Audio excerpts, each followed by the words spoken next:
Good morning to all, dear students. Welcome to the component based technology online class. So, நம்ம already வந்து ADO.NET architecture அப்படின்னு சொல்லிட்டு ஒரு video ஒன்று நீங்க வந்து பார்த்திருப்பீங்க. So, அதுல ரெண்டு different areas இருக்கும். So, one thing is about a connection object, command object, data reader and data adapter. And then அதுல வந்து next portion of the architecture தான் நம்ம இன்னைக்கு discuss பண்ண போறோம். About the data set. Okay, in the data set related we have seen lot of programs நம்ம பார்த்திருக்கோம். அதாவது data adapter object பத்தி நம்ம பார்க்கும்போது we have discussed about the data set. Okay, so இன்னைக்கு இந்த data set object model அப்படின்றத செப்பரேட்டா அதனுடைய architecture diagram நம்ம discuss பண்ண போறோம். Okay, so data set, what is data set? It is a temporary storage of records. Data set வந்து especially disconnected mode ல நம்மளுடைய temporary storage அது வந்து ஆக்ட் பண்ணுது. whatever the records you needed from the database நம்ம request கொடுத்து அதை வந்து receive பண்ணிட்டு வந்து temporary-ஆ client machine-ல data set-ஆ நம்ம ஸ்டோர் பண்ணிப்போம். after that all the updations எல்லாமே நம்ம வந்து data set-ல தான் complete பண்ணுவோம். and then final format of the data-வை நம்ம once again போயிட்டு database-ல update பண்ணி வைப்போம். இதுதான் data set-னுடைய concept, disconnected mode-ஓட objective. Okay, so இப்போ நம்ம let us move on to the data set object model. I hope you all remember this architecture of ADO.NET-னுடைய second portion தான் இது. இதுல data set இருக்குது, data table collection and relational collection.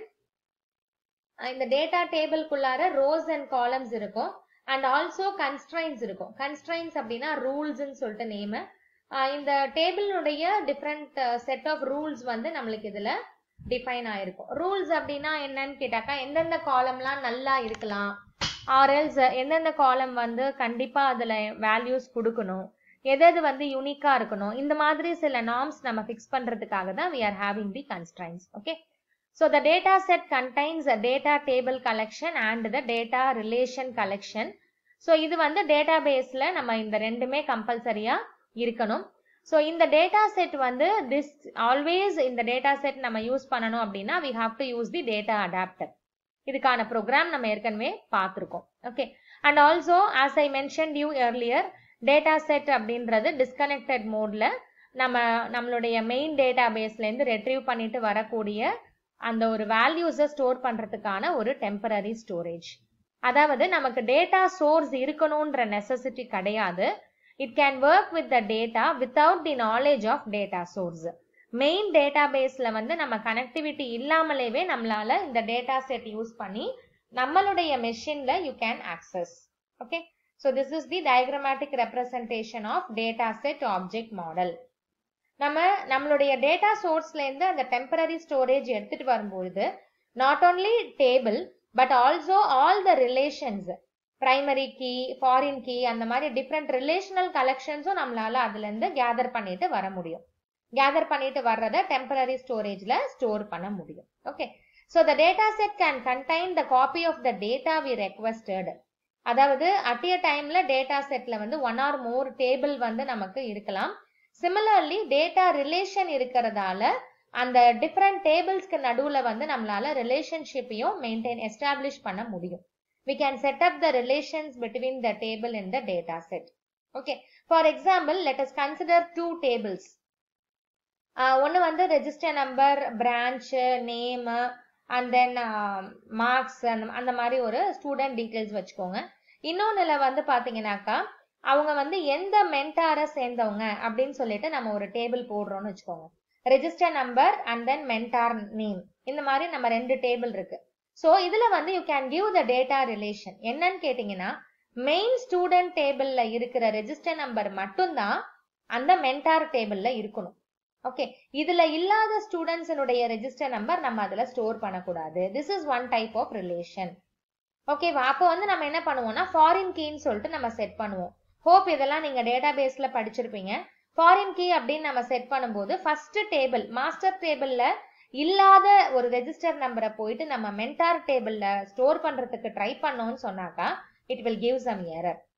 இந்த மாதிரியான விஷயங்களுக்காக தான் நம்ம டேட்டா ரிலேஷனல் கலெக்ஷன் வந்து யூஸ் பண்றோம்.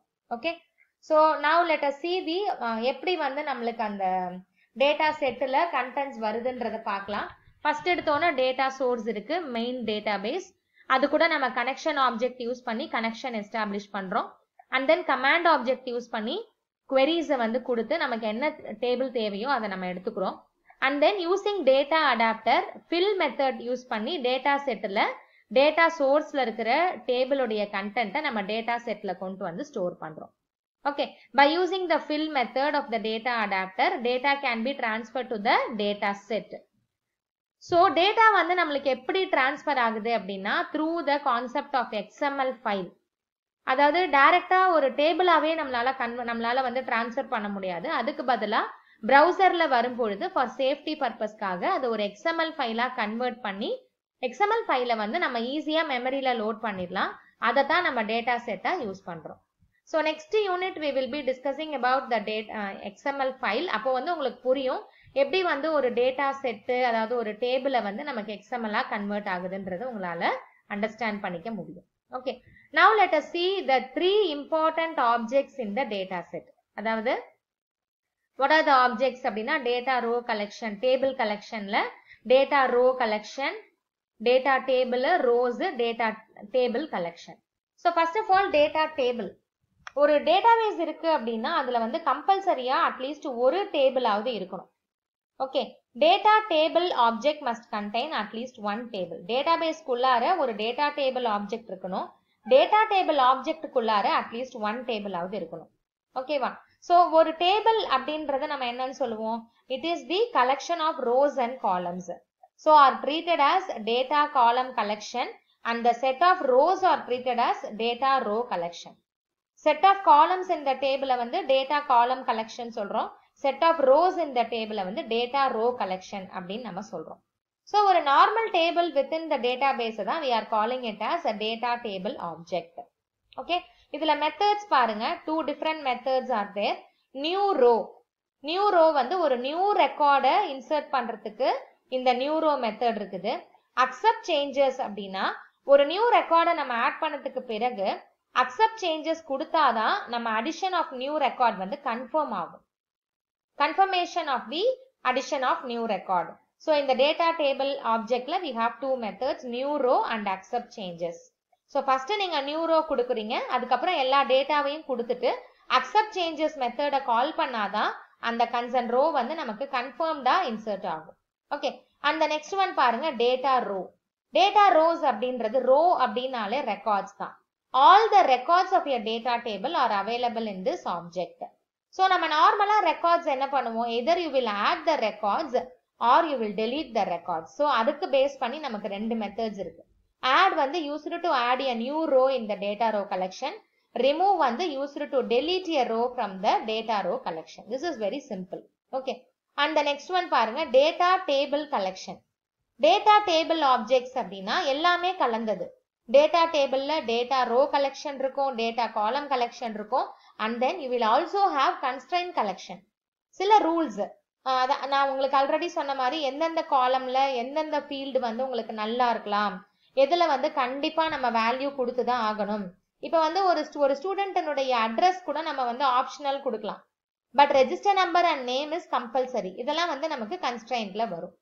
Okay, so these three are the architecture, நம்மளுடைய டேட்டா செட் ஆர்கிடெக்சர்ல இருக்கக்கூடிய இம்பார்ட்டன்டான கான்செப்ட்ஸ்க்கான எக்ஸ்பிளனேஷன் நம்ம இதுல வந்து டிஸ்கஸ் பண்ணிருக்கோம்.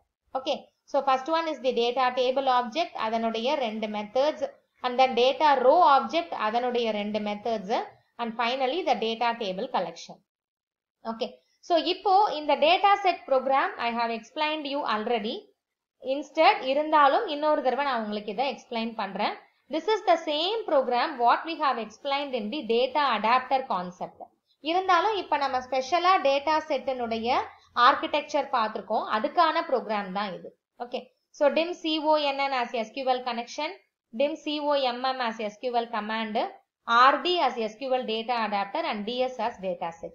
Disconnected or data set வந்தாலே டேட்டா செட் ஆப்ஜெக்டும் நம்ம டிஃபைன் பண்ணி ஆகணும், SQL data adapterம் நம்ம டிஃபைன் பண்ணி ஆகணும். ஓகே, ஸோ இப்போ connection equal to new SQL connection, command equal to new SQL command, எல்லாத்துக்குமே இந்த நாலுத்துக்குமே SQL connection, command, adapter and data set நாலுத்துக்கும் நம்ம மெமரி அசைன் பண்ணிக்கிறோம் நியூ ஆப்பரேட்டர் கால் பண்ணி.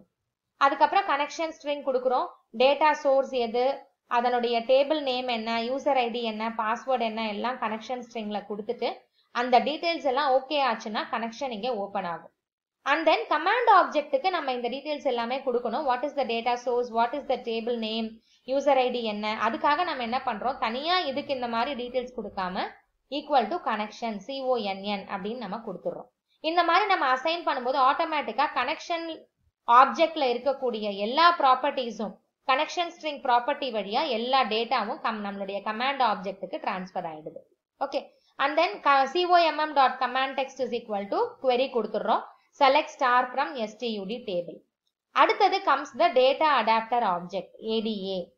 ஓகே, data adapter objectல நமக்கு 4 different methods are there. Properties are there. Insert command, delete command, update command and select command. நம்ம என்ன query use பண்றோமோ அதுக்கு தகுந்த மாதிரியான ப்ராப்பர்ட்டி தான் நம்ம இங்க யூஸ் பண்ணிக்கணும். So I am having the select query. அதனால ada.select command equal to command object COMM. So இந்த இடத்துல இங்க நீங்க கனெக்ஷனை கமாண்டுக்கு அசைன் பண்றதால இந்த டீடைல்ஸ் எல்லாம் கமாண்ட் ஆப்ஜெக்ட்டுக்கு தெரிய வருது. இங்க நீங்க அடாப்டர்ல கமாண்ட் ஆப்ஜெக்ட்டை அசைன் பண்றதால இந்த query வந்து அடாப்டருக்கு போகுது. ஓகே. சோ அடுத்த ஸ்டேட்மெண்ட்ல என்ன பண்றோம்னா ada.fill, because டேட்டா அடாப்டர்ல 4 ப்ராப்பர்ட்டிஸ் இருக்கு. Insert command, select command, delete command and update command. And ஒரே ஒரு மெத்தட் தான் இருக்குது, fill மெத்தட். இந்த fill மெத்தட் என்ன பண்ணும் அப்படின்னாக்கா, நம்ம அடாப்டர்ல எந்த டேபிளை கொடுத்துருக்கோமோ அந்த query கொடுக்கக்கூடிய ரிசல்ட்டை எடுத்துட்டு வந்து டேட்டா செட்ல ஃபில் பண்ணும். ஸோ இப்போ நம்ம select star from STUD table அப்படின்னு கொடுத்தாக்கா இந்த STUD டேபிள்ல இருக்கிற எல்லா ரெக்கார்ட்ஸையும் எடுத்துட்டு வந்து டேட்டா செட்ல ஃபில் பண்ணிடும். ஸோ ஒன்ஸ் டேட்டா செட்ல ஃபில் பண்ணிட்டோம்னு சொன்னாக்கா அடுத்து நீங்க கனெக்ஷனை க்ளோஸ் பண்ணிட்டு இந்த டிஎஸ்ல இருக்கிற, பிகாஸ் நம்ம டிஸ்கனெக்டட் மோட்ல தான் ஒர்க் பண்ண போறோம். ஸோ இந்த டேட்டா செட்ல இருக்கிற கண்டென்ட்ஸை வச்சு நீங்க டெம்பரரியா உங்களுடைய கிளைண்ட் மெஷின்ல you can make all the changes and then finally எல்லாமே கம்ப்ளீட் ஆன பிறகு நீங்க அதை டேட்டா சோர்ஸ்க்கு அப்லோட் பண்ணிக்கலாம். ஓகேவா? I hope you all understand the concept of data set, data adapter and the architecture of the data set. This is also one of the important questions, students. I hope you all enjoyed the video. Thank you, students.